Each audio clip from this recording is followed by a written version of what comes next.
Welcome to the Everyday Ironman podcast, where we talk to real athletes just like you and me that are working to complete an incredible goal. My name is Mike Bosch, and I'm excited to have with me today recent finisher of Ironman St. George, Brian Valparaiso. Brian, welcome to the show. Well, thanks, Mike. I'm glad to be here to share the experience. Oh, I'm excited to have you. And I know this is an audio podcast, and I have started recording some of the video, but you have on your Ironman World Championship t-shirt today. That is so awesome. That is so awesome. And yeah, the swag was amazing. Oh, that's what I've heard. That's what I've heard. And so you obviously you just recently completed and this was your very first full distance Ironman, right? And we definitely want to talk about that. But before we get into St. George and the incredible experience that I'm sure that it was, because we want to talk all about that, what I always like is to ask my guests to provide just a little quick level set so that the listener understands where you are in life. So are you married? Do you have kids, grandkids, whatever? And then do you work full time? Do you go to school? So we can get an understanding of time commitments. And then would you consider yourself athletic by nature? That type of thing. Can you provide that for us, Brian? Sure. So I'm 57 years old. Okay. I'm married, have two children, grown children, 26 and 22.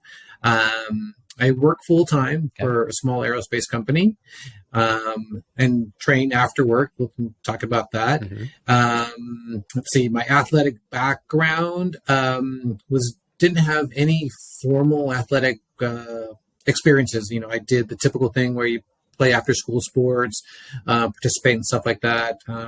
Pretty humble beginnings, and my folks didn't have the means to send me to, formalize soccer, formalize football, so I just played whatever sport was in season after school, and did that. But all through, grade school, high school, college, never played any formalized sports. Participated, the weekend stuff, but never participated in any formalized sports. Okay, so you didn't grow up a swimmer or anything like that? No. Okay. Far from swimmer. Okay.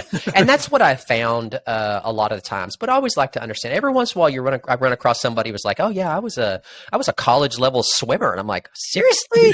That just seems so unfair, right? Because I struggle with the swimming so much.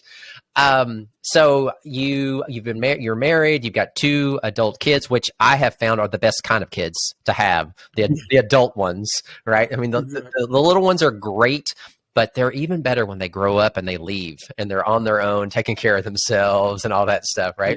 Yeah. How do you get them to leave? I need that one. How do you get them to leave? Yeah, that's a tricky thing for sure. But I'll share some secrets with you after the show for sure. Yeah.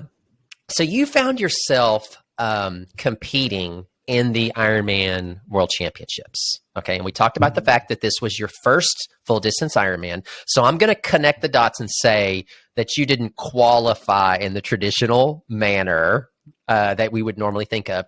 How did you find yourself signed up for St. George? Did you sign up prior to the announcement of making it the World Championships, or was there a window of time that you got in there? Can you talk me through that?